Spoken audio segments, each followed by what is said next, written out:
हमारा हरियाणा। नमस्कार, स्वागत है आपका। आप देख रहे हैं हमारा हरियाणा। मैं आपके साथ तेज नैन मोर। और खबर ये कि मुख्यमंत्री नायब सिंह सैनी दिल्ली पहुंच चुके हैं। कल शाम ट्रेन से वो रवाना हुए थे। प्रधानमंत्री मोदी के ऊर्जा बचाओ संदेश को अपनाने की अपील की और खुद भी उस अपील पर अमल किया।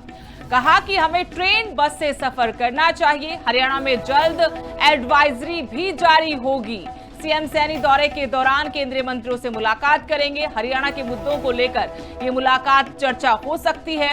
आपको बता दें, हरियाणा के मुख्यमंत्री नायब सिंह सैनी दिल्ली दौरे पर रहेंगे। आज दिल्ली के लिए कल शाम ट्रेन से रवानगी उनकी थी। दिल्ली में सीएम कई बैठकों में शामिल होंगे। इसके अलावा उनकी केंद्रीय मंत्रियों से भी हरियाणा के मुद्दों को लेकर मुलाकात हो सकती है। सीएम सैनी की ट्रेन से दिल्ली जाने की गलियारों में काफी चर्चा हो रही है। मुख्यमंत्री का ये कदम केवल एक यात्रा नहीं बल्कि ऊर्जा बचत, पर्यावरण संरक्षण, सादगीपूर्ण प्रशासन का एक बड़ा संदेश माना जा रहा है। और वैसे भी प्रधानमंत्री नरेंद्र मोदी ने तेल संकट के बीच में सभी लोगों से आम हो या खास अपील की थी कि तेल की बचत करें। और इसी कड़ी में मुख्यमंत्री ट्रेन से दिल्ली के लिए रवाना हुए। आज उनका दिल्ली का दौरा है, जहां कई बैठकों में शामिल हो सकते हैं मुख्यमंत्री। हम हरियाणा के अंदर भी एक एडवाइजरी निकालने वाले हैं कि हम किस प्रकार से सब मिलकर के इस संकट से पार निकल सकें। चाहे वो तेल बचाने की बात हो, चाहे अपने खर्चे और कम करने की बात हो, या हमें छोटी छोटी चीजों को अपनाते हुए एक इस संकट से, बड़े संकट से बाहर निकलने की बात हो। उसी कड़ी में हमने आज ट्रेन से यात्रा की। आदरणीय प्रधानमंत्री जी ने कहा कि हो सके जितना हम गाड़ी से न यात्रा करके ट्रेन से यात्रा करें, बस से यात्रा करें, और हम बैठकों के लिए भी ज्यादा वर्चुअली बैठकें करें। ये आदरणीय प्रधानमंत्री जी ने जो आह्वान अपील किया है उसको हम फॉलो कर रहे हैं। और ये पूरे देश के 140 करोड़ लोग मिलकर के आदरणीय प्रधानमंत्री जी के साथ इस अपील के साथ जब चल रहे हैं तो हम इस संकट से भी पार निकलेंगे। चलिए, मुख्यमंत्री नायब सिंह सैनी के इस दिल्ली दौरे को लेकर और जानकारी लेंगे। हमारे सहयोगी दिल्ली से केशव मोहन मिश्रा जुड़े हैं। केशव, मुख्यमंत्री नायब सिंह सैनी का आज दिल्ली दौरा है। कल ट्रेन से वो रवाना हुए थे और आज दिल्ली में वो हैं। क्या कार्यक्रम है आज मुख्यमंत्री का दिल्ली में? देखिए, बिल्कुल भारत जापान एक कार्यक्रम है जिसके तहत आज मुख्यमंत्री दिल्ली में है और नायब सिंह सैनी जो है वो ट्रेन से सफर करके दिल्ली पहुंचे हैं, जहां कई केंद्रीय मंत्रियों से उनकी मुलाकात होनी है, विभागीय केंद्र के अधिकारियों से उनकी मुलाकात होनी है। और आज पूरा दिन जो है वो अलग अलग बैठकों में शामिल होंगे। 12 बजे हरियाणा भवन में एक बैठक बुलाई गई है जिसमें कई हरियाणा के अलग अलग विभागों के अधिकारियों को भी दिल्ली तलब किया गया है। उनकी बैठक मुख्यमंत्री नायब सिंह सैनी कर सकते हैं। बताया जा रहा है कि लगातार जो है वो अलग अलग विभागों को लेकर क्या हरियाणा सरकार की स्ट्रेटेजी रहनी चाहिए, उस पर जो है वो नायब सिंह सैनी मंथन करते नजर आ सकते हैं। केंद्रीय मंत्रियों से मुलाकात की संभावना जताई जा रही है। कौन कौन से ऐसे मंत्री हैं जिनसे मुलाकात संभव है मुख्यमंत्री की? देखिए, अलग अलग विभाग के मंत्रियों से आज मुलाकात होगी। बताया जा रहा है कि जो है लगातार जो अलग अलग विभाग हैं उनके मंत्रियों से मुलाकात हो सकती है और अब से कुछ देर के बाद ये तस्वीर साफ हो जाएगी कि आज उनकी किन मंत्रियों के साथ मुलाकात होनी है। लेकिन जिस तरीके से नायब सिंह सैनी जब दिल्ली आते हैं तो ये संभावना जताई जाती है कि वो अधिकारियों के साथ भी बैठक करते हैं और तमाम जो उनके राज्य सरकार के मंत्री हैं उनकी भी मौजूदगी आज दिल्ली में देखी जा रही है। तो हरियाणा को लेकर आज बैठक बहुत महत्वपूर्ण है क्योंकि 12 बजे के बाद जब ये बैठक होगी इसमें भी आगे क्या स्ट्रेटेजी होनी चाहिए उस पर भी मंथन किया जाएगा। शुक्रिया केशव, तमाम जानकारी के लिए थे हमारे सहयोगी दिल्ली से जो जानकारी देते कि मुख्यमंत्री नायब सिंह सैनी कल यहां दिल्ली पहुंचे और आज उनके कई कार्यक्रम हैं। वो अपने विभाग के उच्च अधिकारियों के साथ भी बैठक करेंगे और साथ में ये भी उम्मीद लगाई जा रही है कि आज कुछ केंद्रीय मंत्रियों के साथ भी उनकी हरियाणा के विकास के संदर्भ में मुलाकात हो सकती है।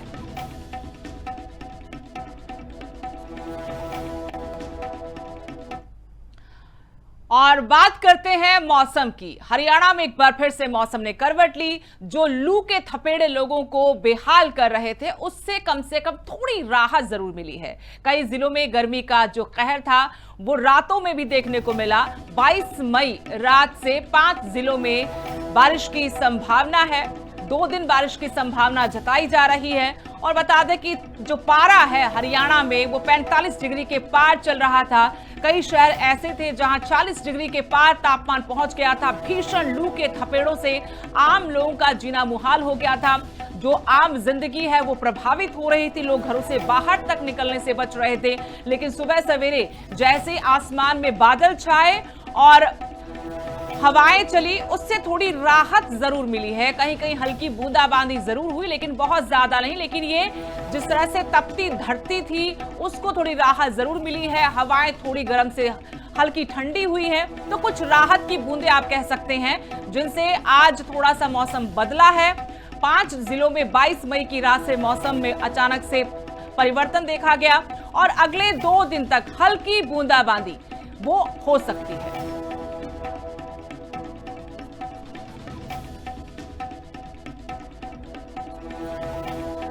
तो चलिए अपडेट लेते हैं। कुरुक्षेत्र से मेरे सहयोगी प्रजन्य जुड़े हैं और फरीदाबाद से जितेंद्र बेनीवाल।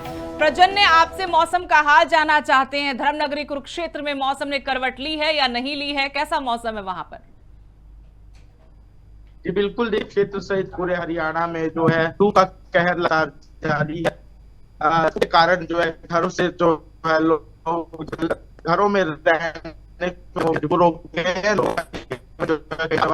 होता हुआ है लगातार जो है नजर आ रहा है। आलम यह है कि धर्मनगरी कुरुक्षेत्र में जो है रोजाना हजारों की संख्या में जो है श्रद्धालु पहुंचते थे, पवित्र ब्रह्मसोर में जो है स्नान करते थे। लेकिन गर्मी के कारण जो है अब एक अघोषित कर्फ्यू जैसा जो है नजारा अब से कुछ देर बाद यानी दोपहर को जो है देखने को मिलता है।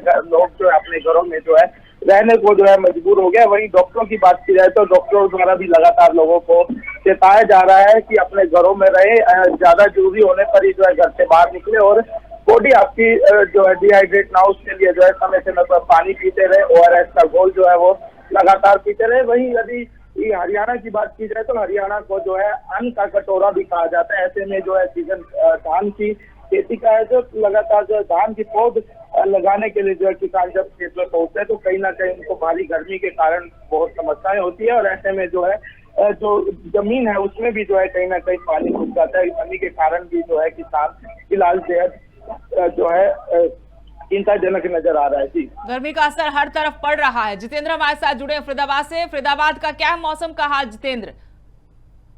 बिल्कुल सुधीर, अगर फरीदाबाद की बात करें तो फरीदाबाद में लगातार भीषण गर्मी के कारण लोगों की परेशानियां बढ़ती जा रही है। टेम्परेचर बढ़ रहा है। तो कल की बात करें तो कल का टेम्परेचर 46.4 दर्ज देखा गया। तो लगातार कहीं ना कहीं अब भी जो है अब भी 40-41 के आसपास टेम्परेचर बना हुआ है। तो कहीं ना कहीं लोगों की काफी परेशानियां गर्मी के कारण बढ़ती जा रही है। वहीं जिस तरीके से स्वास्थ्य विभाग और प्रशासन लगातार लोगों से अपील कर रहे हैं कि जब घर से निकले तो अपने पानी की बोतल साथ लेकर निकले, छतरी साथ लेकर निकले, जरूरी काम हो तो घर से बाहर निकले। फिर जिस तरीके से देखा जाए तो दोपहर 12 बजे से शाम 4 बजे तक कोई भी अपने घर से बाहर नहीं निकलते इस गर्मी के कारण। और लगातार कहीं ना कहीं वही अस्पतालों की बात करें तो अस्पतालों में मरीजों की संख्या लगातार बढ़ती जा रही है। डिहाइड्रेशन और डायरिया जैसी बीमारी की चपेट में लोग आते जा रहे हैं। तो लगातार कहीं ना कहीं स्वास्थ्य विभाग लगातार लोगों से अपील भी कर रहा है कि जो बाजारों में सटे हुए फल है उसका सेवन ना करें और लगातार जो पेय पदार्थ है, नींबू पानी है, बेलगिरी का जूस है, मौसमी का जूस और लगातार जो गन्ने का जूस उसका सेवन करें ताकि गर्मी से राहत मिल सके। जी सुरेश, शुक्रिया जितेंद्र और प्रजन्य, आप दोनों का तमाम जानकारी के लिए। तो कुछ राहत जरूर है वो, लेकिन वो राहत तो कुछ ही जगहों पर कुछ ही वक्त के लिए है। हल्की बूंदाबांदी, तेज हवाएं जरूर चली, बादल छाए कई जगहों पर, वो तस्वीर भी आपको दिखा। लेकिन दूसरी तस्वीर ये भी कहती है कि कैसे लू के थपेड़े अभी भी आम जिंदगी को प्रभावित कर रहे हैं। लोगों के पास कोई दूसरा रास्ता है नहीं अपने घरों में बंद रहने के। बहुत जरूरी काम हो तो लोग तब बाहर निकल रहे हैं मजबूरन, लेकिन एडवाइजरी स्वास्थ्य विभाग की तरफ से यही है कि गर्मी बहुत ज्यादा है, फिलहाल अपना ख्याल रखें, घर से जितना हो सके कम बाहर निकले, दोपहर के वक्त तो अवॉइड करें। तो गर्मी के थपेड़े, अभी लू के जो थपेड़े हैं वो लोगों को परेशान अभी और कुछ दिन करेंगे। तो साडा स्कूल बहुत ਵਧੀਆ स्कूल है, ਸਾਨੂੰ वाटर पार्क लेके आए आज। कितना एंजॉय किया तुसी आज आके? बहुत ज्यादा एंजॉय किया। कितनी क्लास में पढ़ते हो? 4th। स्कूल का स्टाफ किਵੇਂ है? बहुत ज्यादा बढ़िया। मैम इसमें सेफ्टी के लिए हमारे पास टोटली तो लाइफ गार्ड है और बाउंसर वगैरह की सिक्योरिटी फुल है हमारे पास। और जो अगर देखा जाए फैसिलिटी की बात देखा जाए तो हमारे पास अम्यूजमेंट है, वाटर पार्क है और रेस्टोरेंट हमारे पास है, वो 11 बजे तक रात को ओपन रहता है। जैसे हमारे पास जैसे अडल्ट का 700 और चाइल्ड का हमारे पास 450 है। और हरियाणा में 5 दिन तक एसबीआई बंद रहेंगे। कर्मचारियों का 2 दिन का हड़ताल का ऐलान है। 23 से 27 मई तक कामकाज प्रभावित रहेगा। चेक जो क्लियरिंग और कैश सेवाओं पर इसका सीधा असर दिखेगा। अलग अलग मांगों को लेकर हड़ताल है। हरियाणा में 5 दिन तक भारतीय स्टेट बैंक की ब्रांच बंद रहेंगी, जिसकी वजह से कर्मचारी 25 और 26 मई को 2 दिवसीय हड़ताल करेंगे। All India state bank of India staff federation ने कर्मचारियों की मांगों को लेकर ये हड़ताल बुलाई है। यूनियन ने बैंक प्रबंधन के सामने 16 मुख्य मांगे हैं जो रखी हैं, जिसमें कर्मचारियों की भर्ती, पेंशन, आउटसोर्सिंग और जबरन क्रॉस सेलिंग जैसे मुद्दे शामिल किए हैं। हड़ताल का सबसे ज्यादा असर शाखाओं में होने वाले कामकाज पर देखने को मिल सकता है। चेक क्लियरिंग, कैश जमा, निकासी, पासबुक अपडेट, नए खाते खोलने और अन्य जो बैंकिंग सुविधाएं, सेवाएं हैं वो प्रभावित हो सकती है। खासतौर पर वर्कमैन कैटेगरी के कर्मचारियों की भागीदारी के कारण शाखा संचालन धीमा पड़ सकता है। हालांकि बैंक प्रबंधन ने यह भी साफ किया है कि डिजिटल बैंकिंग सेवाएं सामान्य रूप से चलती रहेंगी। Internet banking, mobile app, UPI transaction और एटीएम सेवाओं पर कोई बड़ा असर नहीं पड़ेगा।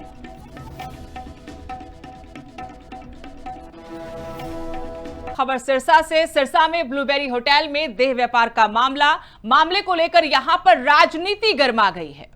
विधायक गोकुल सेतिया ने पूर्व मंत्री गोपाल कांडा को नसीहत दी है। 2 महिलाएं थाने पहुंची थी। महिला पत्रकार का ऑडियो भी वायरल हुआ था। होटल में बंधक बनाकर देह व्यापार करने के आरोप लगाए गए थे और अब इस मामले में गोकुल सेतिया ने पूर्व मंत्री गोपाल कांडा को नसीहत दी है, क्योंकि एक महिला जो यूट्यूबर पत्रकार हैं उनका इसमें रोल सामने आया था, ऑडियो तक वायरल हुई थी। उनकी गिरफ्तारी को लेकर भी पुलिस दबिश दे रही है। ब्लूबेरी होटल में देह व्यापार के मामले को लेकर अब सिरसा की सियासत गर्मा चुकी है। मैं तो ये समझता है कि राजनीतिक के तौर पे देखो, बेशक मेरे अपोजिशन वाले हैं, लेकिन डायरेक्ट किसी के ऊपर कीचड़ उछालना मैं समझता हूँ ठीक नहीं है। हो सकता है पता भी हो और ये भी हो सकता है कि उनको ना भी पता, और उनके हो सकता है नाम का मिसयूज किया जा रहा हो। और अगर ऐसा है कि उनके नाम का मिसयूज किया जा रहा है तो वो तो उनको देखना होगा कि उनके सर्कल के अंदर किस प्रकार के लोग हैं और उनको उनके अंदर कहीं ना कहीं जो है तब्दीली लानी चाहिए। क्योंकि अगर इस प्रकार से जो एक इतना बड़ा रैकेट जो वहाँ चल रहा था और जिस प्रकार से प्रेशर डाला जा रहा था, तो ऐसे लोग तो ऐसे दूसरे लीडरों का भी नाम बदनाम जो है वो करवा देंगी। तो ऐसे लोगों से, ऐसे राजनीतिज्ञ लोग जो है वो दूरी बना के रखें, क्योंकि जो इस प्रकार के काम कर रही है उसका तो कुछ जाना नहीं और लीडर का कुछ रहना नहीं। तो ऐसे लोगों से उनको दूरी बना के रखनी चाहिए अगर उनकी संज्ञान में ये चीज नहीं थी। कुरुक्षेत्र राइस मिल में किसानों ने खूब हंगामा किया। किसानों और पुलिस के बीच जमकर बहसबाजी हुई। वीडियो सोशल मीडिया पर भी वायरल हो रहा है। राइस मिल में गेहूं के स्टॉक पर पानी डाला जा रहा था। किसानों ने अधिकारियों पर मिलीभगत के आरोप भी लगाए हैं। पूरा मामला आपको समझाते हैं। कुरुक्षेत्र की एक राइस मिल में गेहूं जो रखा था उस पर कर्मचारी पानी का छिड़काव कर रहे थे। इसका एक वीडियो भी खूब वायरल हो रहा है, जो हम आपको टीवी स्क्रीन पर दिखा भी रहे हैं। इसकी सूचना मिलते किसान यूनियन के लोग राइस मिल पहुंच गए। वहां की जो मौजूदा स्थिति थी, जहां पर जमीन अभी भी गीली नजर आ रही थी, वहीं किसानों ने जब बोरी का तोल किया तो 50 किलो की बोरी में 52 किलो गेहूं पाया गया। इसको लेकर किसान भड़क गए। वहीं अधिकारी भी मौके पर पहुंचे, वहां मौजूद पानी को बरसात का पानी बताने लगे, जिसको लेकर किसान और ज्यादा गुस्सा हो गए कि इस मौसम में बारिश कहां, जहां तपती लू के थपेड़े लोगों को बेहाल कर, जीना मुहाल कर रखा है, वहां अपनी कारगुजारियां छुपाने के लिए कहा कि बारिश का पानी है। जो पानी गिरते हुए चट्टे में जो पानी डाला जा रहा था, जो वेट बढ़ाया जा रहा था चट्टे के अंदर, जब मंडी में किसान लेकर के आता है उसके ऊपर मोचर थोपा जाता है कि 12 मोचर की लेके आएगा तब किसान की फसल तोलेगी, और उसी प्रकार से किसान की फसल तोली भी गई है। और जब मंडी से उठान हुआ है वो ठेकेदार की और सरकार की नाकानी से उठान हुआ है, उसमें भी आड़तियों को घाटा पड़ा है। आज वही कट्टा जो आड़तियों से तुल कर ये यहाँ आया था, 48 किलो का रह गया था, वो आज यहाँ पे आन करके वेट बढ़ गया। उसका यहाँ पे चेक किया तो 54 किलो, 55 किलो, 58 किलो, 60 किलो तक का वेट उसमें पाया गया। देखो, और मारे पे पानी डालते के सबूत है, जो पाइप लेकर पानी डालने लग रहे। ये अफसर आया मौके पे, ये क्या कह रहा, बोले तो तरपालों से बरसात का पानी आया। क्या बरसात का पानी इतना हो गया कि गाड़ियां तो इसके रास्ते में, इन्होंने मिट्टी डाल दी, वाली हो तो अब भी दिख रही है, गेहूं जैमगी। अरे 15 दिन हुए लुआ चल रही है, 7 दिन हुए 43 का टेम्परेचर चल रहा है। आप सवेरी पानी डालते हो तो उसकी नमी दिखेगी, गारा दिखेगा। ये कह रहे बरसात का पानी आज, अरे डूब का मर जाओ, करनी तो चाहिए जांच को गलत तो कह दो। वहीं गुरुग्राम में तालाब में डूबने से 2 बच्चों की मौत हो गई। एमएस मॉल के ठीक पीछे बने तालाब में 4 बच्चे बताया गया कि नहाने गए थे। नहाने गए 2 नाबालिगों के डूबने की खबर है। नाबालिगों को ढूंढने के लिए 1.5 घंटे तक रेस्क्यू ऑपरेशन चलाया गया। दोनों शवों को बाहर निकाला गया। एमएस मॉल के पीछे ये तालाब, जिसकी तस्वीरें हम आपको दिखा रहे हैं, यहाँ पर 4 बच्चे बताया गया कि जो नहाने गए थे, इनमें से 2 बच्चे डूब गए। 1.5 घंटे के रेस्क्यू ऑपरेशन के बाद दोनों के शव बरामद किए गए।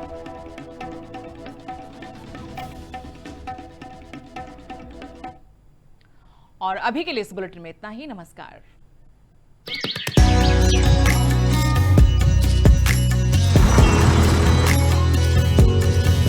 हमारा हरियाणा।